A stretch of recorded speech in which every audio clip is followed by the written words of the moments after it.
Good morning प्यारे विद्यार्थियों। अज आप गल करांगे विश्व के इतिहास की हिस्टरी ऑफ द वर्ल्ड। तो ये तुसी सब तो पहला पुनर्जागरण बारे पहले पाठ के पढ़ोगे किमें यूरोप के पुनर्जागरण है जिहड़ा वो किस तरीके दे नाल आया, किमें लोकां 'च उत्साह पैदा होया, वो आपां विस्तार दे विच पढ़ांगे। पुनर्जागरण दे नाल ही किस तरीके दे नाल उत्थे जिहड़ी फ्रांसीसी क्रांति 1799 दे विच फ्रांस दे विच किवें आ गई, नपोलीयन किवें उभर के सामने आया, नपोलीयन ने लोकां नाल किवें हौली हौली मिलवर्तन बनिया, किवें उहने लोकां नाल धक्का कीता, किवें नपोलीयन दा अंत हो गया। ये आपां इस पाठ दे विच फ्रांसीसी क्रांति दे विच ते नपोलीयन दा पतन ਉਹਦੇ ਵਿੱਚ ਪੜਾਂਗੇ। उस तो बाद नपोलीयन के पतन तो बाद किमें वियना च आस्ट्रिया दे विच किमें वियना कांग्रेस का सम्मेलन होया, किमें उत्थे पुराने राजे महाराजे इकट्ठे होए, किमें पुराना सिस्टम नपोलीयन तो बाद फिर किमें कायम करता उन्होंने, वो आपां वियना कांग्रेस दे विच जिहड़ा ਉਹਦੇ ਵਿੱਚ पढ़ांगे। तो इटली ते जर्मनी दे विच इटली ते जर्मनी जिहड़े नाल नाल देश यूरोप के देश ने, तो इटली ते जर्मनी दे विच किमें वो अलग अलग सीगे, किमें उन्हां दा एकीकरण होया, किमें उन्हां नूं इकट्ठा किया गया, जर्मनी नूं किमें इकट्ठा किया गया, इटली नूं किमें इकट्ठा किया गया, वो विस्तार दे विच आपां पढ़ांगे। यूरोप दे विच उद्योगिक क्रांति किस तरह आई, किमें कारखाने वड्डे वड्डे लगे, किमें उभर के सामने दुनिया दे विच दुनिया के नक्शे ते किमें यूरोप आया, तो वो आपां उद्योगिक क्रांति दे विच भी पढ़ांगे। युद्ध किस तरह होया 1914 तो 18 तक, तो 1917 दे विच फ्रांसीसी क्रांति किस तरह हुई, फ्रांस विच 1917 की क्रांति किस तरह हुई, रूस किमें उभर के सामने आया, रूस च किमें बदलाव आया, ये पर रशियन क्रांति दे विच जिहड़ा पढ़ांगे। उस तो बाद जर्मनी दे विच इटली दे विच नाजीवाद फासीवाद, नाजीवाद ते फासीवाद इटली ते जर्मनी दे विच वो अलग अलग किमें आया, किमें मूसोलिनी ते हिटलर ने लोकां नाल पहलां तां उन्हां दा व्यवहार वधिया सी, फिर हौली हौली किमें लोकां दे नाल उन्हां दा जिहड़ा लगाऊ घटदा गया, किमें वो डिकटेटरशिप हो गए हिटलर वर्गे, किमें उन्होंने राष्ट्रवाद दियां जिहड़ियां आपदे नियम सी वो थोपे लोकां ते, किमें हौली हौली उन्हां दा भी अंत हो गया, किमें दूजे विश्व युद्ध का कारण बने, तो दूजा विश्व युद्ध किस तरह होया, उहदे कीजा दे विच किमें जिहड़ी क्रांति है चीन दी माओ ज़ेतुंग होरां ने 1949 दे विच ये क्रांति किस तरह आई, तो तुर्की का आधुनिकीकरण किमें होया कमल पातशाह के अधीन, वो आपां इस सिलेबस दे विच पढ़ांगे। तो अज आपां पुनर्जागरण तो आधुनिक विश्व का उत्थान, आधुनिक विश्व का उत्थान किस तरह होया, पुनर्जागरण किस तरह होया विश्व का, कहंदा भाव यूरोप दे विच जिहड़े यूरोप के देश ने इंग्लैंड है, फ्रांस है, जर्मनी है, इटली है, तो उहदे इंग्लैंड के नाल नाल जिन्ने यूरोप के देश सारे लगते हैं, आस्ट्रिया जर्मनी हंगरी, तो उन्हां दे विच इह जिहड़ा पुनर्जागरण किस तरह आया, किमें उन्होंने ईसाई धर्म नूं ला के थले करता, किमें पोपां नूं गद्दियां तो लाता, किमें पादरियां नूं गद्दियां तो लाता, किमें उन्हां दे धर्म दे विच परिवर्तन आया, किमें लोकां 'च जागृति पैदा हो गई, किमें लोग पढ़ लिख गए, वो आपां इहदे विच पुनर्जागरण दे विच पढ़ांगे। हौली हौली ये क्रांति का प्रभाव फ्रांसीसी क्रांति है जां चीनी क्रांति है जां रूसी क्रांति है 1917 की, ये क्रांतियां का भारत ते भी किमें प्रभाव पै गया, किमें लैनन वर्गिਆਂ ਨੂੰ भगत सिंह वर्गिਆਂ ने पढ़िया, तो भगत सिंह वर्गिਆਂ ने भी कोशिश की इत्थे क्रांति लियाउण दी, तो वो जिहड़ा उन्हां दे छेती जाण ते दुनिया तो छेती वो चले गए, इस तरीके दे नाल किमें वो क्रांति इस तरीके की जिमें वो चाहुंदे सी वो किमें सफल ना हो सकी। ये जिमें जिमें तुसीं इतिहास है जिहड़ा वर्ल्ड दा पढ़ोगे सोनू सारा जिहड़ा दिमाग दे विच माइंड दे विच ये गल आउंदी जाऊगी। तो अज आपां पुनर्जागरण दा गल करदे हां, तो पूंजीवाद है जिहड़ा पुनर्जागरण च पूंजीवाद भी उभर के उत्थे सामने आया, किस तरीके दे नाल पूंजीवाद आया, उद्योगीकरण किमें हो गया, जो लोकां दा एक वड्डे साधन राहीं लोकां दा शोषण किया जाए तां पूंजीवाद कहते हैं। तो इस तरीके दे नाल जिवें हुण भारत दे विच भी प्रवेश करदा जांदा है, तो इस तरीके दे नाल उत्थे पूंजीवाद भी किमें आया, आपां विस्तार दे विच अगे गल्लां करांगे। पुनर्जागरण दियां विशेषतावां, पुनर्जागरण किस तरह जिहड़ा यूरोप दे विच सारे देशों के विच इंग्लैंड है जां फ्रांस है जां इटली है जां जर्मनी है जां पुर्तगाल है, तो उत्थे सारा जिहड़ा ये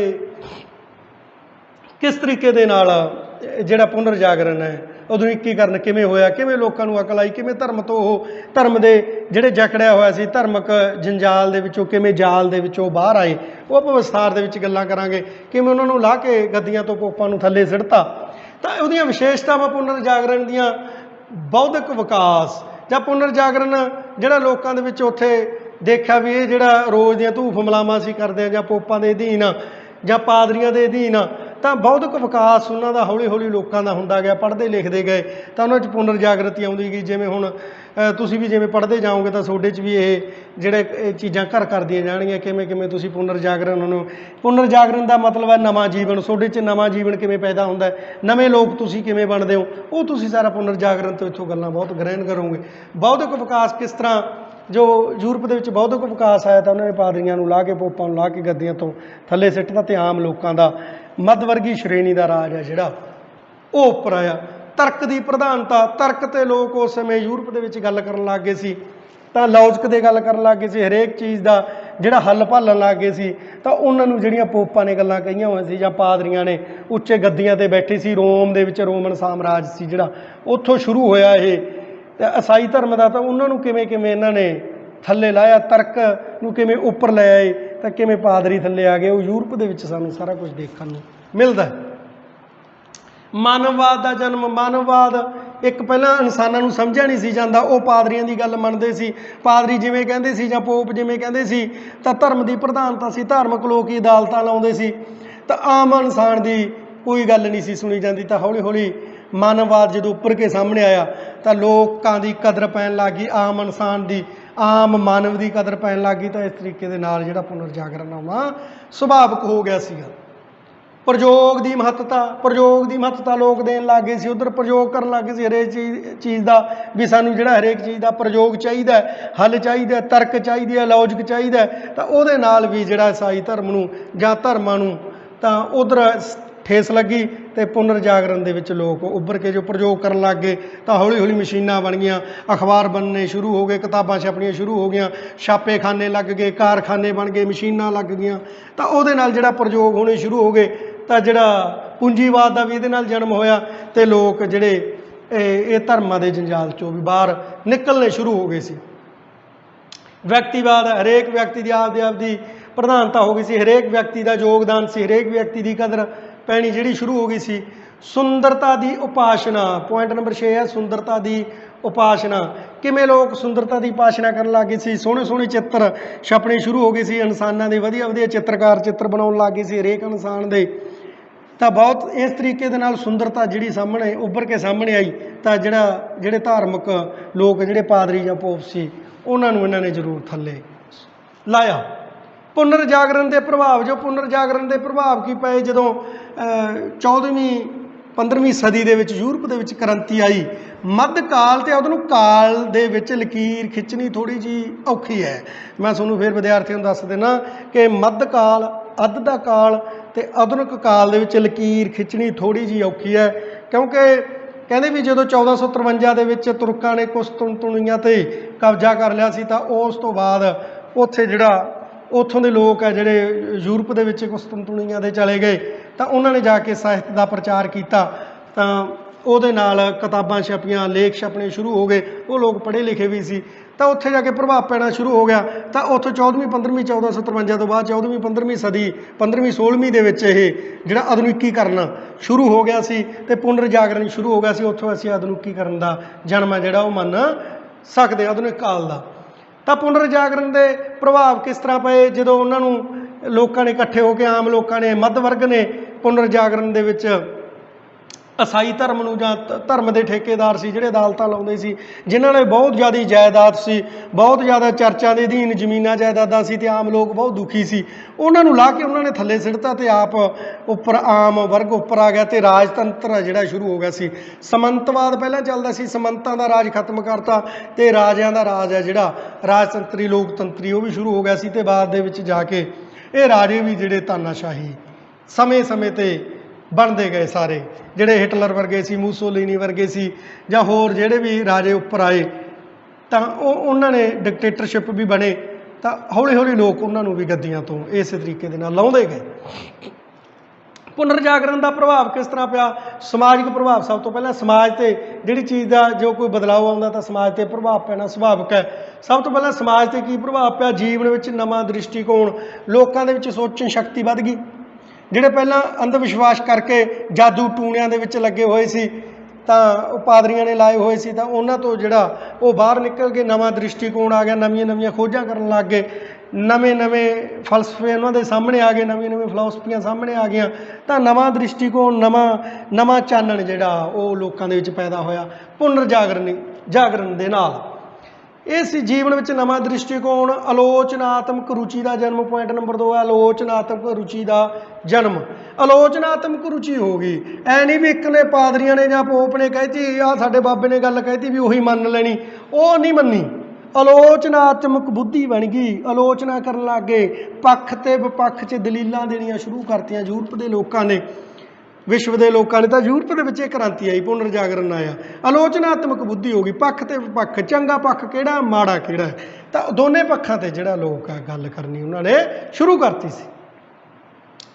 ਮੱਧ ਸ਼੍ਰੇਣੀ ਦਾ ਉਥਾਨ। ਵਿਚਾਲੜੇ ਵਪਾਰੀ ਲੋਕ ਨੇ ਜਾਂ ਕਿਸਾਨ ਲੋਕ ਨੇ, ਇਸ ਤਰੀਕੇ ਦੇ ਨਾਲ ਮੱਧ ਸ਼੍ਰੇਣੀ ਦਾ ਜਿਹੜਾ ਜਨਮ ਹੈ ਸਾਹਮਣੇ। ਜਿਹੜੇ ਵਿਚਾਲੜੇ ਲੋਕ ਸੀ ਜਾਂ ਪੜ੍ਹੇ ਲਿਖੇ ਲੋਕ ਸੀ ਜਾਂ ਪ੍ਰੋਫੈਸਰ ਸੀਗੇ, ਤਾਂ ਜਿਹੜੇ ਟੀਚਰ ਸੀਗੇ ਜਾਂ ਵਿਦਵਾਨ ਸੀਗੇ, ਉਹ ਮੱਧ ਸ਼੍ਰੇਣੀ ਦੇ ਵਿੱਚ ਆਉਂਦੇ ਸੀ। ਉਹਨਾਂ ਨੇ ਲਿਖਣਾ ਸ਼ੁਰੂ ਕਰਤਾ, ਕਵਿਤਾਵਾਂ ਲਿਖਣੀਆਂ, ਲੇਖ ਲਿਖਣੇ, ਕਹਾਣੀਆਂ ਲਿਖਣੀਆਂ, ਤਾਂ ਲੋਕ ਉਹਦੇ ਤਾਂ ਹੀ ਜਾਗਰ ਹੁੰਦੇ ਗਏ। ਤਾਂ ਮੱਧ ਸ਼੍ਰੇਣੀ ਦਾ ਜਨਮ ਜਿਹੜਾ ਉਹ ਆਇਆ, ਸਮੰਤਵਾਦ ਦਾ ਪਤਨ ਹੋ ਗਿਆ ਅਤੇ ਮੱਧ ਸ਼੍ਰੇਣੀ ਹੈ ਜਿਹੜੀ ਉੱਭਰ ਕੇ ਉਹ ਸਾਹਮਣੇ ਆਈ। ਵਿਅਕਤੀ ਦਾ ਸਤਿਕਾਰ। ਆਮ ਵਿਅਕਤੀ ਦਾ ਸਤਿਕਾਰ। ਪਹਿਲਾਂ ਪਾਦਰੀਆਂ ਦਾ, ਪੋਪਾਂ ਦਾ ਸਤਿਕਾਰ ਕੀਤਾ ਜਾਂਦਾ ਸੀ, ਆਮ ਇਨਸਾਨ ਨੂੰ ਪੈਰ ਦੀ ਜੁੱਤੀ ਸਮਝਿਆ ਜਾਂਦਾ ਸੀ। ਪਰ ਹੌਲੀ ਹੌਲੀ ਕੀ ਜਿਵੇਂ ਜਿਵੇਂ ਕ੍ਰਾਂਤੀਆਂ ਆਈ ਗਈਆਂ ਤਾਂ ਆਮ ਇਨਸਾਨ ਵੀ ਜਿਹੜਾ ਉੱਪਰ ਆਉਂਦਾ ਗਿਆ। ਇਸਤਰੀ ਦੀ ਹਾਲਤ 'ਚ ਸੁਧਾਰ ਹੋ ਗਿਆ। ਪਹਿਲਾਂ ਇਸਤਰੀ ਨੂੰ ਪੈਰ ਦੀ ਜੁੱਤੀ ਸਮਝਿਆ ਜਾਂਦਾ ਸੀ। ਜੇ ਧਰਮਾਂ ਦੇ ਵਿੱਚ ਜ਼ਿਆਦਾ ਜਾਈਏ, ਪਹਿਲਾਂ ਵਾਲੇ ਤਾਂ ਵਿੱਚ ਉਹਨਾਂ ਦੇ ਵਿੱਚ ਅਸੀਂ ਭਾਰਤ ਦੇ ਇਤਿਹਾਸ ਦੇ ਵਿੱਚ ਇਸ ਤਰੀਕੇ ਦੇ ਨਾਲ ਪੁਰਾਣਾ ਦੇਖਦੇ ਹਾਂ, ਉੱਤਰ ਵੈਦਿਕ ਕਾਲ ਦੇ ਵਿੱਚ ਵੀ ਜਿਹੜੀ ਇਸਤਰੀਆਂ ਦੀ ਸਥਿਤੀ ਉਹ ਬਹੁਤ ਮਾੜੀ ਹੋ ਗਈ ਸੀ ਅਤੇ ਉਹਨਾਂ ਨੂੰ ਪੈਰ ਦੀ ਜੁੱਤੀ ਸਮਝਿਆ ਜਾਂਦਾ ਸੀ। ਇਸ ਤਰੀਕੇ ਦੇ ਨਾਲ ਉੱਥੇ ਸੀ। ਅਤੇ ਬਾਅਦ ਦੇ ਵਿੱਚ ਜਿਵੇਂ ਜਿਵੇਂ ਲੋਕਾਂ 'ਚ ਪੁਨਰ ਜਾਗਰਤੀ ਆ ਗਈ, ਨਵੇਂ ਦ੍ਰਿਸ਼ਟੀਕੋਣ ਆ ਗਏ, ਨਵਾਂ ਜੀਵਨ ਜਿਉਣ ਦੀ ਜਾਂਚ ਆ ਗਈ, ਤਾਂ ਉਹਨਾਂ ਨੇ ਜਿਹੜਾ ਇਸਤਰੀਆਂ ਦੀ ਸਥਿਤੀ ਵਧੀਆ ਹੋ ਗਈ। ਜਦੋਂ ਕਾਰਖਾਨੇ ਲੱਗ ਗਏ, ਉਦਯੋਗ ਲੱਗ ਗਏ, ਹਰੇਕ ਦੇ ਵਿੱਚ ਇਸਤਰੀਆਂ ਦੀ ਸ਼ਮੂਲੀਅਤ ਹੋਣ ਲੱਗ ਗਈ। ਕਾਰਖਾਨਿਆਂ ਦੇ ਵਿੱਚ ਕੰਮ ਕਰਨ ਲੱਗ ਗਈਆਂ, ਉਦਯੋਗਾਂ ਦੇ ਵਿੱਚ ਕੰਮ ਕਰਨ ਲੱਗ ਗਈਆਂ, ਲੇਖ ਲਿਖਣ ਲੱਗ ਗਈਆਂ, ਇਸਤਰੀਆਂ ਕਹਾਣੀਆਂ ਲਿਖਣ ਲੱਗ ਗਈਆਂ, ਲੋਕਾਂ ਨੂੰ ਉੱਪਰ ਚੁੱਕਣ ਲੱਗ ਗਈਆਂ, ਆਪਦੇ ਪਰਿਵਾਰ ਦੀ ਵਧੀਆ ਪਰਵਰਿਸ਼ ਕਰਨ ਲੱਗ ਗਈਆਂ। ਤਾਂ ਇਸਤਰੀ ਦੀ ਸਥਿਤੀ ਪੁਨਰ ਜਾਗਰਣ ਦੇ ਵਿੱਚ ਵਧੀਆ ਬਣ ਗਈ ਸੀ। ਮਾਨਵਵਾਦੀ ਭਾਵਨਾ ਦਾ ਵਿਕਾਸ। ਮਾਨਵਵਾਦ, ਇਨਸਾਨ, ਹਰੇਕ ਨੂੰ ਇਨਸਾਨ ਦੀ ਕਦਰ ਕੀਤੀ ਜਾਂਦੀ ਸੀ। ਜਿਹੜੇ ਲੋਕ ਸੀਗੇ ਉਹ ਦੂਜੇ ਲੋਕਾਂ 'ਤੇ ਕੁਛ ਨਾ ਕੁਛ ਲਿਖਦੇ ਰਹਿੰਦੇ ਸੀ। ਜਿਹੜੇ ਵਿਅਕਤੀ, ਜਿਹੜੇ ਲੇਖਕ ਸੀਗੇ, ਤਾਂ ਮਾਨਵਵਾਦ ਹੈ ਜਿਹੜਾ, ਹਰੇਕ ਇਨਸਾਨ ਉੱਭਰ ਕੇ ਸਾਹਮਣੇ ਆਇਆ, ਤਾਂ ਹਰੇਕ ਦੀ ਕਦਰ ਪੈਣੀ ਸ਼ੁਰੂ ਹੋ ਗਈ, ਹਰੇਕ ਦੀ ਗੱਲ ਸੁਣਨੀ ਸ਼ੁਰੂ ਹੋ ਗਈ ਸੀ ਮਾਨਵਵਾਦ ਦੇ ਵਿੱਚ, ਪੁਨਰ ਜਾਗਰਣ ਦੇ ਵਿੱਚ। ਪੁਆਇੰਟ ਨੰਬਰ 8 ਹੈ ਸ਼ਿਸ਼ਟਾਚਾਰ ਦੇ ਨਿਯਮਾਂ ਦਾ ਵਿਕਾਸ। ਸ਼ਿਸ਼ਟਾਚਾਰ ਦੇ ਨਿਯਮਾਂ ਦਾ ਵਿਕਾਸ।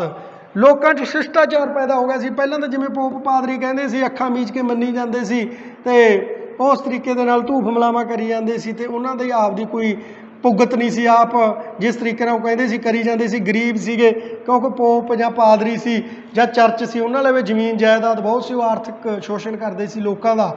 ਤਾਂ ਇਸ ਤਰੀਕੇ ਦੇ ਨਾਲ ਉਹਨਾਂ ਦੇ ਸ਼ਿਸ਼ਟਾਚਾਰ ਤੋਂ ਸੱਟ ਵੱਜੀ ਹੋਈ ਸੀ।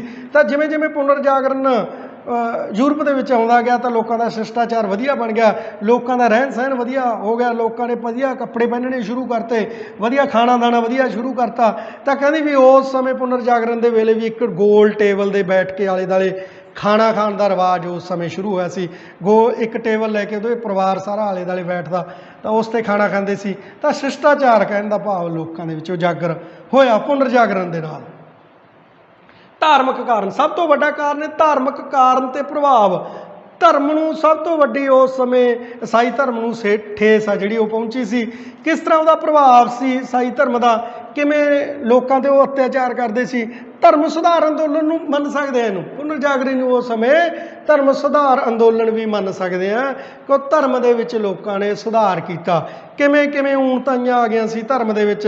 ਈਸਾਈ ਧਰਮ ਦੇ ਪਾਦਰੀ ਸੀ, ਪੋਪ ਸੀ, ਕਿਸ ਤਰੀਕੇ ਨਾਲ ਲੋਕਾਂ ਦੇ ਚਰਚ ਦੇ ਕੋਲ ਬਹੁਤ ਜ਼ਿਆਦਾ ਜ਼ਮੀਨ ਜਾਇਦਾਦ ਸੀ, ਅਤੇ ਉਹ ਕਿਵੇਂ ਕਿਵੇਂ ਲੋਕਾਂ ਨੂੰ ਖੋਖਲਾ ਕਰਦੇ ਜਾਂਦੇ ਸੀਗੇ। ਉਹ ਧਰਮ ਸੁਧਾਰ ਅੰਦੋਲਨ ਦੇ ਵਿੱਚ ਆਪਾਂ ਦੇਖਦੇ ਹਾਂ। ਪਾਦਰੀਆਂ ਦਾ ਦੁਰਾਚਾਰ ਜੀਵਨ। ਪਹਿਲਾਂ ਦੇਖੋ ਪਾਦਰੀਆਂ ਦਾ ਦੁਰਾਚਾਰ ਜੀਵਨ। ਪਾਦਰੀ ਭ੍ਰਿਸ਼ਟ ਹੋ ਗਏ ਸੀ, ਦੁਰਾਚਾਰੀ ਹੋ ਗਏ ਸੀ। ਤਾਂ ਇਸ ਤਰੀਕੇ ਦੇ ਨਾਲ ਉਹਨਾਂ ਦਾ ਜਿਵੇਂ ਜਿਵੇਂ ਲੋਕ ਉਹਨਾਂ ਦਾ ਜਿਹੜਾ ਕਰੈਕਟਰ ਨੂੰ, ਚਰਿੱਤਰ ਨੂੰ ਦੇਖਦੇ ਗਏ, ਚਰਿੱਤਰਹੀਨ ਹੋ ਗਏ ਸੀ ਪਾਦਰੀ ਸੀ ਜਿਹੜੇ।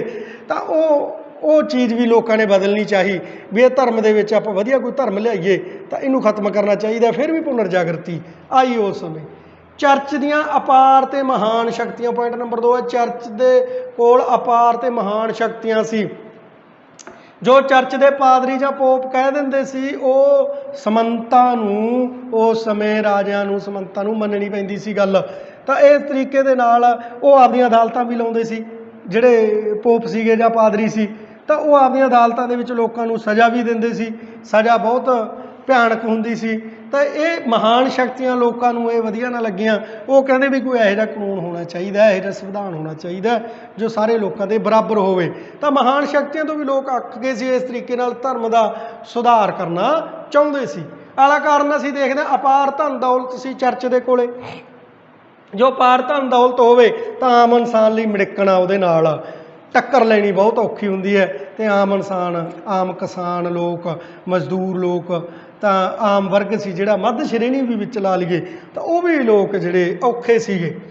ਧਰਮ ਅਦਾਲਤਾਂ ਲਾਉਂਦੇ ਸੀ। ਅਦਾਲਤਾਂ, ਧਰਮ ਦੀਆਂ ਅਦਾਲਤਾਂ ਲੱਗਦੀਆਂ। ਸਜ਼ਾਵਾਂ, ਤੁਹਾਨੂੰ ਮੈਂ ਪਹਿਲਾਂ ਵੀ ਗੱਲ ਦੱਸੀ ਹੈ ਵੀ ਅਦਾਲਤਾਂ ਲਾਉਂਦੇ ਸੀ ਧਰਮ ਦੀਆਂ, ਤਾਂ ਉਹਦੇ ਵਿੱਚ ਸਜ਼ਾਵਾਂ ਦਿੱਤੀਆਂ ਜਾਂਦੀਆਂ ਸੀ।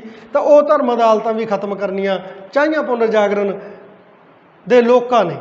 ਪੁਨਰ ਜਾਗਰਣ ਨੇ ਵੀ ਧਰਮ ਨੂੰ ਸੱਟ ਮਾਰੀ, ਕਿਉਂਕਿ ਜਿਵੇਂ ਜਿਵੇਂ ਲੋਕਾਂ 'ਚ ਪੁਨਰ ਜਾਗਰਣ, ਨਵਾਂ ਜੀਵਨ, ਨਵਾਂ ਚਿੰਤਨ, ਨਵੀਂ ਸੋਚ ਆਉਂਦੀ ਗਈ, ਉਵੇਂ ਉਵੇਂ ਧਰਮ ਨੂੰ ਸੱਟ ਲੱਗਦੀ ਗਈ। ਜਿਵੇਂ ਜਿਵੇਂ ਤੁਸੀਂ ਵੀ ਪੜ੍ਹਦੇ ਜਾਓਗੇ, ਤੁਸੀਂ ਵੀ ਸਮਝਦੇ ਜਾਓਗੇ ਵੀ ਕਿੱਥੇ ਕੀ ਆ।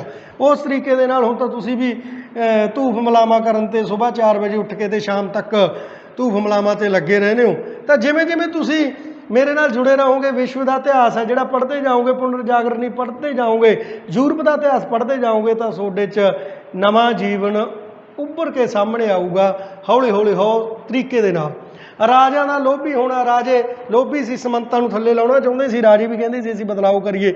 ਬਾਅਦ 'ਚ ਰਾਜਿਆਂ ਦਾ ਰਾਜ ਆਇਆ ਤਾਂ ਉਹਨਾਂ ਨੇ ਵੀ ਧੱਕਾ ਕੀਤਾ ਕਿਤੇ ਨਾ ਕਿਤੇ ਲੋਕਾਂ ਨਾਲ। ਰਾਸ਼ਟਰਵਾਦੀ ਭਾਵਨਾ ਸੀ ਲੋਕਾਂ 'ਚ ਵੀ ਅਸੀਂ ਸਾਰਾ ਰਾਸ਼ਟਰ ਇਕੱਠਾ ਜੁੜਨੇ ਚਾਹੁੰਦੇ ਹਾਂ। ਫਿਰ ਵੀ ਉਹਨਾਂ ਨੇ ਪੋਪ ਤੇ ਪਾਦਰੀਆਂ ਨੂੰ ਥੱਲੇ ਲਾਉਣਾ ਚਾਹਿਆ। ਪਵਿੱਤਰ ਧਰਮ ਦੀ ਇੱਛਾ। ਪੁਆਇੰਟ ਨੰਬਰ 8, ਪਵਿੱਤਰ ਧਰਮ ਦੀ ਇੱਛਾ ਚਾਹੁੰਦੇ ਸੀਗੇ ਵੀ ਕੋਈ ਇਹੋ ਜਿਹਾ ਧਰਮ ਹੋਣਾ ਚਾਹੀਦਾ। ਲੋਕ ਕਹਿੰਦੇ ਸੀ ਵੀ ਜਿਹੜਾ ਪਵਿੱਤਰ ਹੋਵੇ, ਜਿਹੜਾ ਸਾਨੂੰ ਸੱਚਾਈ ਤਾਂ ਦੱਸੇ। ਅਤੇ ਇਹ ਧਰਮ ਦੇ ਵਿੱਚ ਤਾਂ ਜਿਹੜੀਆਂ ਊਣਤਾਈਆਂ ਬਹੁਤ ਨੇ, ਤਾਂ ਉਹ ਊਣਤਾਈਆਂ ਉਹ ਕੱਢਣੀਆਂ ਚਾਹੁੰਦੇ ਸੀ, ਜਿਸ ਕਰਕੇ ਪੁਨਰ ਜਾਗਰਤੀ ਆਈ। ਮੱਧ ਵਰਗ ਦਾ ਯੋਗਦਾਨ ਬਹੁਤ ਸੀ। ਮੱਧ ਵਰਗ ਦੇ ਵਿੱਚ ਜਿਹੜੇ ਲਿਖਾਰੀ ਸੀਗੇ ਵੀ ਇਹਨਾਂ ਨੂੰ ਲਾ ਦੀਏ, ਲੇਖਕਾਂ ਨੇ ਜਿਹੜਾ ਉਹਨਾਂ ਦਾ ਸਾਥ ਦਿੱਤਾ ਲੋਕਾਂ ਦਾ, ਅਤੇ ਪੁਨਰ ਜਾਗਰਤੀ ਆਈ। ਤਤਕਾਲੀ ਕਾਰਨ ਮੱਧ ਵਰਗ ਦੇ ਵਿੱਚ ਤੁਹਾਨੂੰ ਦੱਸਿਆ ਵੀ ਮਾਰਟਨ ਲੂਥਰ। ਤਤਕਾਲੀ ਕਾਰਨ ਹੁੰਦਾ ਮੌਕੇ ਦਾ ਕਾਰਨ। ਜਿਵੇਂ ਲੜਾਈ ਤਾਂ ਪਹਿਲਾਂ ਕਿਸੇ ਨਾਲ ਪਹਿਲੀ ਹੋਵੇ, ਗਵਾਂਢੀ ਨਾਲ, ਤੇ ਜੇ ਮੌਕੇ ਦਿਮਾਗ 'ਚ ਗੁੱਸਾ ਤਾਂ ਪਹਿਲਾਂ ਹੀ ਹੁੰਦਾ, ਜੇਕਰ ਮੌਕੇ 'ਤੇ ਗਾਲ ਕੱਢਦੇ ਤਾਂ ਜਿਹੜਾ ਉਹ ਹੱਥੋਂ ਪਾਈ ਵੀ ਹੋ ਜਾਂਦੀ ਹੈ। ਤਾਂ ਇਸ ਤਰੀਕੇ ਦੇ ਨਾਲ ਤਤਕਾਲੀ ਕਾਰਨ ਕੀ ਹੋ ਗਿਆ, ਲੋਕਾਂ ਨੂੰ ਗੁੱਸਾ ਦਾ ਧਰਮ 'ਤੇ ਪਹਿਲਾਂ ਹੀ ਸੀ, ਪੁਨਰ ਜਾਗਰਣ ਦੇ ਲੋਕਾਂ ਨੂੰ, ਪੋਪ ਤੇ ਪਾਦਰੀਆਂ 'ਤੇ। ਪਰ ਕਹਿੰਦੇ ਵੀ ਤਤਕਾਲੀ ਕਾਰਨ ਬਣ ਗਿਆ ਮਾਰਟਨ ਲੂਥਰ, ਜਿਹੜੇ ਉਸ ਸਮੇਂ ਪੋਪ ਸੀਗਾ। ਉਸ ਸਮੇਂ ਮਾਰਟਨ ਲੂਥਰ ਦੀ ਉਸ ਪੋਪ ਦੇ ਨਾਲ ਟੱਕਰ ਪੈ ਗਈ। ਕਿਵੇਂ ਪੈ ਗਈ? ਜਿਹੜੇ ਪੋਪਾਂ ਨੇ ਜਿਹੜੇ ਖਿਮਾ ਪੱਤਰ ਸੀਗੇ ਉਹ ਵੰਡਣੇ ਸ਼ੁਰੂ ਕਰਤੇ ਲੋਕਾਂ 'ਚ ਧਰਮ ਦੇ। ਤਾਂ ਉਹਨਾਂ ਦੇ ਵਿੱਚ ਧਾਰਮਿਕ ਪੱਤਰਾਂ ਦੇ ਵਿੱਚੋਂ ਜਿਹੜੇ ਉਹ ਪੈਸਿਆਂ ਦੇ ਨਾਲ ਖਰੀਦੇ ਜਾਂਦੇ ਸੀ। ਕਹਿੰਦੇ ਵੀ ਜਿਹੜਾ ਨਾ ਇਹਨਾਂ ਨੂੰ ਖਰੀਦੂਗਾ ਪੈਸਿਆਂ ਦਾ, ਇਹ ਖਿਮਾ ਪੱਤਰ ਨੂੰ, ਤਾਂ ਉਹ ਜਿਹੜਾ ਉਹਨਾਂ ਨੂੰ ਖਿਮਾ ਨੂੰ ਮਿਲੂਗੀ, ਉਹ ਜਿਹੜੇ ਦਰਗਾਹ ਦੇ ਵਿੱਚ ਉਹਨਾਂ ਨੂੰ ਜਿਹੜੀ ਸਜ਼ਾ ਮਿਲੂਗੀ। ਤਾਂ ਮਾਰਟਨ ਲੂਥਰ ਨੇ ਉਹ ਜਿਹੜੇ ਪੱਤਰ ਸੀਗੇ ਪਾਦਰੀਆਂ ਨੇ ਭੇਜੇ ਹੋਏ, ਪੋਪਾਂ ਨੇ ਭੇਜੇ ਹੋਏ, ਖਰੀਦਣ ਤੋਂ ਨਾ ਕਰਤੀ, ਅਤੇ ਲੋਕਾਂ 'ਚ ਜਰਮਨ ਦੇ ਵਿੱਚ ਪ੍ਰਚਾਰ ਅਤੇ ਹੋਰ ਦੇਸ਼ਾਂ ਦੇ ਵਿੱਚ ਸ਼ੁਰੂ ਕਰਤਾ ਵੀ ਜਿਹੜੇ ਪੱਤਰ ਨਾ ਖਰੀਦੇ ਜਾਣ। ਤਾਂ ਇਸ ਤਰੀਕੇ ਦੇ ਨਾਲ ਲੋਕਾਂ ਦੇ ਵਿੱਚ ਜਾਗਰਤੀ ਪੈਦਾ ਹੋ ਗਈ। ਤਾਂ ਲੋਕਾਂ ਨੇ ਜਿਹੜਾ ਪਾਦਰੀਆਂ ਅਤੇ ਪੋਪਾਂ 'ਤੇ ਅਟੈਕ ਕਰਤਾ ਅਤੇ ਉਹਨਾਂ ਨੂੰ ਥੱਲੇ ਲਾਤਾ, ਸਮੰਤਾਂ ਨੂੰ ਲਾਤਾ। ਠੀਕ ਹੈ, ਅਤੇ ਆਮ ਲੋਕਾਂ ਦਾ ਉੱਥੇ ਰਾਜ ਹੈ ਜਿਹੜਾ ਉਹ ਸ਼ੁਰੂ ਹੋ ਗਿਆ ਸੀ। ਤਾਂ ਇਸ ਤਰੀਕੇ ਦੇ ਨਾਲ ਆਰਥਿਕ ਪ੍ਰਭਾਵ ਕੀ ਪੈ ਗਏ? ਵਪਾਰ ਅਤੇ ਉਦਯੋਗ ਵਿੱਚ ਉੱਨਤੀ। ਜੋ ਪੁਨਰ ਜਾਗਰਤੀ ਆ ਗਈ ਤਾਂ ਪੂੰਜੀਵਾਦ ਸ਼ੁਰੂ ਹੋ ਗਿਆ। ਵਪਾਰ ਅਤੇ ਉਦਯੋਗਾਂ 'ਚ ਉੱਨਤੀ ਆ ਗਈ। ਵਪਾਰ ਹੋਣਾ ਯੂਰਪ ਦੇ ਵਿੱਚ ਸ਼ੁਰੂ ਹੋ ਗਿਆ। ਉੱਨਤੀ ਉਦਯੋਗਾਂ ਦੇ ਵਿੱਚ ਵੱਡੇ ਵੱਡੇ ਉਦਯੋਗ ਲੱਗ ਗਏ, ਕਾਰਖਾਨੇ ਲੱਗ ਗਏ। ਤਾਂ ਜਿਹੜਾ ਯੂਰਪ ਹੈ ਉਹ ਤਰੱਕੀ ਕਰਨੀ ਉਸ ਨੇ ਸ਼ੁਰੂ ਕਰਤੀ ਸੀ। ਨਵੀਆਂ ਬਸਤੀਆਂ ਸਥਾਪਿਤ ਹੋ ਗਈਆਂ, ਨਵੀਆਂ ਵਪਾਰਕ ਕੰਪਨੀਆਂ, ਨਵੀਆਂ ਬਸਤੀਆਂ, ਕੰਪਨੀ ਦੀਆਂ ਬਸਤੀਆਂ ਸਥਾਪਿਤ ਹੋ ਗਈਆਂ। ਕੰਪਨੀਆਂ ਨੇ ਦੂਜੇ ਦੇਸ਼ਾਂ ਦੇ ਵਿੱਚ ਜਾ ਕੇ, ਇੰਗਲੈਂਡ ਹੈ ਜਾਂ ਫਰਾਂਸ ਹੈ ਜਾਂ ਪੁਰਤਗਾਲ ਹੈ ਜਾਂ ਇਟਲੀ ਹੈ ਜਾਂ ਜਰਮਨੀ ਹੈ, ਉਹਨਾਂ ਦੇਸ਼ਾਂ ਨੇ ਜਾ ਕੇ ਦੂਜੇ ਦੇਸ਼ਾਂ ਦੇ ਵਿੱਚ ਵਪਾਰ ਕਰਨਾ ਸ਼ੁਰੂ ਕਰਤਾ। ਏਸ਼ੀਆ ਦੇ ਵਿੱਚ ਆਪਣੇ ਵਾਲੇ ਪਾਸੇ ਵੀ ਇੰਗਲੈਂਡ ਵਾਲੇ ਆਏ, ਈਸਟ ਇੰਡੀਆ ਕੰਪਨੀ ਆਈ ਆਪਣੇ ਭਾਰਤ ਦੇ ਵਿੱਚ ਇਹਨਾਂ ਦੀ। ਤਾਂ ਉਹ ਨਵੀਆਂ ਕੰਪਨੀਆਂ ਦਾ ਜਿਹੜਾ ਪ੍ਰਭਾਵ ਹੈ ਉਹ ਵੀ ਸਾਹਮਣੇ ਉੱਭਰ ਕੇ ਆਇਆ, ਅਤੇ ਨਵੀਆਂ ਕੰਪਨੀਆਂ ਦਾ ਜਿਹੜੀਆਂ ਬਣੀਆਂ ਉਹ ਸਾਹਮਣੇ ਆਈਆਂ ਪੁਨਰ ਜਾਗਰਣ ਦੇ ਨਾਲ। ਰਾਜਨੀਤਿਕ ਪ੍ਰਭਾਵ, ਰਾਸ਼ਟਰੀ ਭਾਵਨਾ ਦਾ ਵਿਕਾਸ ਹੋ ਗਿਆ, ਲੋਕ ਰਾਸ਼ਟਰ ਦੇ ਨਾਲ ਜੁੜ ਗਏ, ਇਕੱਠੇ ਹੋ ਕੇ ਰਹਿਣਾ ਸ਼ੁਰੂ ਹੋ ਗਿਆ। ਰਾਸ਼ਟਰੀ ਭਾਵਨਾ ਦੇ ਨਾਲ ਹੌਲੀ ਹੌਲੀ ਇਟਲੀ ਤੇ ਜਰਮਨੀ ਦੇ ਵਿੱਚ ਏਕੀਕਰਨ ਆਇਆ, ਲੋਕ ਜਰਮਨੀ ਨੂੰ ਇਕੱਠਾ ਕੀਤਾ, ਇਟਲੀ ਨੂੰ ਇਕੱਠਾ ਕੀਤਾ, ਇੰਗਲੈਂਡ ਵਾਲਿਆਂ ਨੇ ਆਪ ਇਕੱਠੇ ਹੋ ਗਏ, ਠੀਕ ਹੈ ਨਾ। ਤਾਂ ਰੂਸੀ ਕ੍ਰਾਂਤੀ ਆਈ, ਤਾਂ ਅਲੱਗ-ਅਲੱਗ ਜਿਹੜਾ ਰਾਸ਼ਟਰਵਾਦੀ ਭਾਵਨਾ ਜਿਹੜੀ ਪੁਨਰ ਜਾਗਰਤੀ ਦੇ ਨਾਲ ਲੋਕਾਂ ਦੇ ਵਿੱਚ ਆਈ। ਰਾਜਤੰਤਰਵਾਦੀ ਨਿਰੰਕੁਸ਼ਤਾ, ਸਮੰਤਾ ਨੂੰ ਲਾਤਾ, ਰਾਜਿਆਂ ਦਾ ਰਾਜ ਆ ਗਿਆ, ਰਾਜਿਆਂ ਨੂੰ ਲੋਕਾਂ ਨੇ ਪਹਿਲਾਂ ਜਿਤਾਇਆ ਤਾਂ ਹੌਲੀ ਹੌਲੀ ਰਾਜੇ ਡਿਕਟੇਟਰਸ਼ਿਪ ਬਣ ਗਏ, ਨਿਰੰਕੁਸ਼ ਬਣ ਗਏ, ਤਾਨਾਸ਼ਾਹ ਬਣ ਗਏ। ਰਾਜਿਆਂ ਦੀ ਨਿਰੰਕੁਸ਼ਤਾ ਵੀ ਪੁਨਰ ਜਾਗਰਣ ਦੇ ਨਾਲ ਸਾਡੇ ਸਾਹਮਣੇ ਆਉਂਦੀ ਹੈ। ਸੱਭਿਆਚਾਰਕ ਪ੍ਰਭਾਵ ਕੀ ਪੈ ਗਏ? ਸਿੱਖਿਆ ਨੂੰ ਉਤਸ਼ਾਹ, ਜਿਹੜਾ ਪਹਿਲਾਂ ਲੋਕ ਧਰਮਾਂ ਦੇ ਵਿੱਚ ਫਸੇ ਹੋਏ ਸੀ, ਧੂਫ ਮਲਾਮਾਂ ਦੇ ਵਿੱਚ ਫਸੇ ਹੋਏ ਸੀ, ਜਾਂ ਪੋਪਾਂ ਤੇ ਪਾਦਰੀਆਂ ਦੇ ਪ੍ਰਭਾਵ ਅਧੀਨ ਸੀ, ਤਾਂ ਹੌਲੀ ਹੌਲੀ ਸਿੱਖਿਆ ਸ਼ੁਰੂ ਹੋ ਗਈ, ਸਕੂਲ ਕਾਲਜ ਖੁੱਲ੍ਹ ਗਏ, ਸਿੱਖਿਆ ਨੂੰ ਉਤਸ਼ਾਹ ਮਿਲਿਆ, ਲੋਕਾਂ ਨੂੰ ਜਾਗਰਤੀ ਪੈਦਾ ਹੋਈ, ਪ੍ਰਯੋਗ ਸ਼ੁਰੂ ਹੋ ਗਏ, ਤਰਕ ਸ਼ੁਰੂ ਹੋ ਗਈ, ਲੌਜਿਕ ਸ਼ੁਰੂ ਹੋ ਗਏ, ਤਾਂ ਸਿੱਖਿਆ ਨੂੰ ਜਿਹੜਾ ਉਤਸ਼ਾਹ ਪੁਨਰ ਜਾਗਰਤੀ ਦੇ ਨਾਲ ਸ਼ੁਰੂ ਹੋ ਗਿਆ ਸੀ। ਸਾਹਿਤ ਦਾ ਵਿਕਾਸ ਹੋ ਗਿਆ, ਨਵੇਂ ਰਾਈਟਰ ਜਿਹੜੇ ਯੂਰਪ ਦੇ ਵਿੱਚ ਪੈਦਾ ਹੋਏ, ਤਾਂ ਉਹਨਾਂ ਨੇ ਜਿਹੜਾ ਕ੍ਰਾਂਤੀਆਂ ਬਾਰੇ ਲਿਖਿਆ, ਲੋਕਾਂ ਨੂੰ ਪ੍ਰਭਾਵਿਤ ਕੀਤਾ, ਨਵੇਂ ਲੇਖ, ਕਹਾਣੀਆਂ, ਕਵਿਤਾਵਾਂ ਲਿਖਣੀਆਂ ਸ਼ੁਰੂ ਕੀਤੀਆਂ। ਤਾਂ ਉਸ ਸਾਹਿਤ ਦੇ ਨਾਲ ਉਹ ਸਾਹਿਤ ਹੈ ਜਿਹੜਾ ਹੌਲੀ ਹੌਲੀ ਭਾਰਤ ਦੇ ਵਿੱਚ ਵੀ ਪ੍ਰਵੇਸ਼ ਕੀਤਾ, ਲੈਨਨ ਵਰਗਿਆਂ ਨੂੰ, ਭਗਤ ਸਿੰਘ ਵਰਗਿਆਂ ਨੇ ਪੜ੍ਹਿਆ। ਤਾਂ ਇਸ ਤਰੀਕੇ ਦੇ ਨਾਲ ਜਿਹੜੀ ਕ੍ਰਾਂਤੀ ਹੈ ਹੌਲੀ ਹੌਲੀ ਏਸ਼ੀਆ ਦੇ, ਯੂਰਪ ਦੇ ਵਿੱਚੋਂ ਏਸ਼ੀਆ ਦੇ ਵਿੱਚ ਵੀ ਪ੍ਰਭਾਵ ਪਿਆ ਉਹਦਾ। ਵਿਗਿਆਨ ਨੂੰ ਉਤਸ਼ਾਹ, ਸਭ ਤੋਂ ਵੱਡੀ ਗੱਲ ਹੈ ਧਰਮ ਤੇ ਵਿਗਿਆਨ ਦੀ ਟੱਕਰ ਰਹੀ ਹੈ, ਜਿਹੜਾ ਵਿਗਿਆਨ ਨੂੰ ਬਹੁਤ ਉਤਸ਼ਾਹ ਮਿਲਿਆ। ਜਿਹੜਾ ਵਿਗਿਆਨ ਹੈ ਲੌਜਿਕ 'ਤੇ ਗੱਲ ਕਰਦਾ, ਤਰਕ 'ਤੇ ਗੱਲ ਕਰਦਾ, ਸੱਚਾਈ 'ਤੇ ਗੱਲ ਕਰਦਾ। ਤਾਂ ਵਿਗਿਆਨ ਜਿਹੜੀ ਕੋਪਰਨਿਕਸ ਵਰਗੇ ਜਾਂ ਗੈਲੀਲੀਓ ਵਰਗੇ ਜਿਹੜੇ ਵਿਗਿਆਨੀ ਸੀ ਉਹ ਸਾਹਮਣੇ ਉੱਭਰ ਕੇ ਆਏ। ਤਾਂ ਵਿਗਿਆਨੀਆਂ ਨੇ, ਗੈਲੀਲੀਓ ਵਰਗਿਆਂ ਨੇ ਇਹ ਖੋਜ ਕੀਤੀ ਵੀ ਜਿਹੜਾ ਪਾਦਰੀਆਂ ਤੇ ਪੋਪਾਂ ਨੇ ਬਣਾਇਆ ਹੋਇਆ ਵੀ ਜਿਹੜਾ ਸੂਰਜ ਆ ਉਹ ਧਰਤੀ ਦੇ ਦੁਆਲੇ ਘੁੰਮਦਾ, ਤੜਕੇ ਸੂਰਜ ਇੱਧਰੋਂ ਚੜ੍ਹਦਾ, ਸ਼ਾਮ ਨੂੰ ਇੱਧਰ ਛਿਪ ਜਾਂਦਾ, ਧਰਤੀ ਦੇ ਦੁਆਲੇ ਘੁੰਮਦਾ। ਪਰ ਗੈਲੀਲੀਓ ਨੇ ਆਪਦੀਆਂ ਦੂਰਬੀਨਾਂ ਰਾਹੀਂ ਖੋਜ ਕੀਤੀ, ਤਰਕ ਕੀਤੀ, ਪ੍ਰਯੋਗ ਕੀਤਾ, ਪ੍ਰਯੋਗ ਦਾ ਬੋਲਬਾਲਾ ਹੋ ਗਿਆ ਪੁਨਰ ਜਾਗਰਣ ਦੇ ਨਾਲ। ਤਾਂ ਉਹ ਕਹਿੰਦਾ ਵੀ ਨਹੀਂ, ਇਹ ਗੱਲ ਨਹੀਂ, ਗੱਲ ਤਾਂ ਐਂ ਹੈ ਵੀ ਜਿਹੜੀ ਧਰਤੀ ਹੈ ਉਹ ਸੂਰਜ ਦੇ ਦੁਆਲੇ, ਜਿਹੜੇ ਗ੍ਰਹਿ ਨੇ ਉਹ ਸੂਰਜ ਦੇ ਦੁਆਲੇ ਘੁੰਮਦੇ ਆ। ਤਾਂ ਉਹਨੂੰ ਬਹੁਤ ਵੱਡੀ ਸਜ਼ਾ ਜਿਹੜੀ ਉਸ ਸਮੇਂ ਪੋਪਾਂ ਦੇ ਪਾਦਰੀਆਂ ਨੇ ਦਿੱਤੀ ਗਈ ਸੀ। ਤਾਂ ਵਿਗਿਆਨ ਨੂੰ ਵੀ ਉਤਸ਼ਾਹ ਉਸ ਸਮੇਂ ਉਸ ਤੋਂ ਬਾਅਦ ਬਹੁਤ ਮਿਲਿਆ। ਭੂਗੋਲਕ ਖੋਜਾਂ, ਨਵੇਂ ਸਰਹੱਦ ਬਣਾਏ, ਯੂਰਪ ਦੇ ਲੋਕਾਂ ਨੇ ਨਵੇਂ ਦੇਸ਼ਾਂ 'ਚ ਗਏ, ਉਹਨਾਂ ਨੇ ਕਿਸ਼ਤੀਆਂ, ਜਹਾਜ਼ਾਂ ਦਾ ਪ੍ਰਯੋਗ ਕੀਤਾ। ਭੂਗੋਲਕ ਖੋਜਾਂ ਦੇ ਨਾਲ ਨਵੇਂ ਦੇਸ਼ ਵਿਕਸਿਤ ਹੋਏ। ਤਾਂ ਹੌਲੀ ਹੌਲੀ ਜਿਹੜੇ 1498 ਦੇ ਵਿੱਚ ਵਾਸਕੋ ਡੀ ਗਾਮਾ ਪੁਰਤਗਾਲੀ ਜਿਹੜਾ ਉਹ ਭਾਰਤ ਦੇ ਵਿੱਚ, ਆਪਣੇ ਇੱਥੇ ਯੂਰਪ ਦੇ ਵਿੱਚੋਂ ਭਾਰਤ ਦੇ ਵਿੱਚ ਪ੍ਰਵੇਸ਼ ਕੀਤਾ ਉਹਨੇ। ਤਾਂ ਉਹ ਭੂਗੋਲਕ ਖੋਜਾਂ ਵੀ ਉਸ ਤੋਂ ਬਾਅਦ ਕੰਪਨੀਆਂ, ਈਸਟ ਇੰਡੀਆ ਕੰਪਨੀ ਆ ਗਈ ਅੰਗਰੇਜ਼ਾਂ ਦੀ, ਫਰਾਂਸੀਸੀ ਆ ਗਏ, ਡੱਚ ਆ ਗਏ। ਤਾਂ ਉਹ ਸਮੇਂ ਤੇ ਭਾਰਤ ਦੇ ਵਿੱਚ ਵੀ, ਏਸ਼ੀਆ ਦੇ ਵਿੱਚ ਵੀ ਪ੍ਰਵੇਸ਼ ਕਰਦੇ ਗਏ। ਤਾਂ ਭੂਗੋਲਕ ਖੋਜਾਂ ਵੀ ਪੁਨਰ ਜਾਗਰਣ ਦੇ ਨਾਲ ਸਾਹਮਣੇ ਆਈਆਂ। ਪੁਰਾਤੱਤਵ ਵਿਗਿਆਨ ਤੇ ਇਤਿਹਾਸਕ ਲੇਖਣ ਕਲਾ ਦੀ ਉન્નਤੀ। ਪੁਰਾਤੱਤਵ ਵਿਗਿਆਨ, ਜਿਹੜੇ ਪੁਰਾਣੇ ਪੁਰਾਤੱਤਵ ਇਤਿਹਾਸ ਪਹਿਲਾਂ ਇਹ ਤਰੋੜ ਮਰੋੜ ਕੇ ਲਿਖਿਆ ਜਾਂਦਾ ਸੀ, ਜਾਂ ਰਾਜੇ ਮਹਾਰਾਜਿਆਂ ਦੇ ਅਧੀਨ, ਸਮੰਤਾਂ ਦੇ ਅਧੀਨ ਲਿਖਿਆ ਜਾਂਦਾ ਸੀ, ਸਹੀ ਤਿਥੀਆਂ ਤਰੀਕਾਂ ਨਹੀਂ ਸੀ ਹੁੰਦੀਆਂ। ਪਰ ਹੌਲੀ ਹੌਲੀ ਜਿਹੜਾ ਜਿਵੇਂ ਪੁਨਰ ਜਾਗਰਤ ਹੋ ਗਏ ਲੋਕਾਂ ਨੂੰ ਅਕਲ ਆ ਗਈ, ਤਾਂ ਉਹਨਾਂ ਨੇ ਇਤਿਹਾਸ ਵਧੀਆ ਲਿਖਣਾ ਸ਼ੁਰੂ ਕਰਤਾ, ਸਹੀ ਤਰੀਕਾਂ ਦੇ ਨਾਲ ਲਿਖਣਾ ਸ਼ੁਰੂ ਕਰਤਾ, ਸੱਚ ਤੇ ਝੂਠ ਨੂੰ ਉਸੇ ਤਰੀਕੇ ਦੇ ਨਾਲ ਬਿਆਨ ਕਰਨਾ ਸ਼ੁਰੂ ਕਰਤਾ। ਤਾਂ ਇਹ ਜਿਹੜੇ ਪੁਨਰ ਜਾਗਰਣ ਦੇ ਨਾਲ ਇਹ ਜਿਹੜੀ ਇਤਿਹਾਸਕ ਕ੍ਰਾਂਤੀ ਹੈ ਇਹ ਵੀ ਆਈ।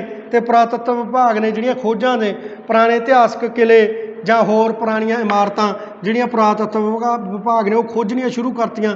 ਨਵੀਆਂ ਪੁਰਾਣੀਆਂ ਖੋਜਾਂ ਜਿਹੜੀਆਂ ਉਹਨਾਂ ਦੇ ਨਾਲ ਅਟੈਚ ਹੋ ਗਿਆ, ਤਾਂ ਇਤਿਹਾਸ ਜਿਹੜਾ ਉੱਭਰ ਕੇ ਸਾਹਮਣੇ ਆਇਆ। ਇਸ ਤਰੀਕੇ ਦੇ ਨਾਲ ਜਿਹੜੀ ਪੁਨਰ ਜਾਗਰਣ ਦੀ ਯੂਰਪ ਦੇ ਵਿੱਚ ਆਇਆ, ਉਹਦੇ ਨਾਲ ਭਾਰਤੀ ਲੋਕਾਂ ਤੇ ਭਾਰਤ ਦੇ ਉੱਤੇ ਵੀ ਪ੍ਰਭਾਵ ਪਿਆ। ਤੇ 1947 ਦੇ ਵਿੱਚ ਜਾ ਕੇ ਭਾਰਤ ਵੀ ਆਜ਼ਾਦ ਹੋਇਆ।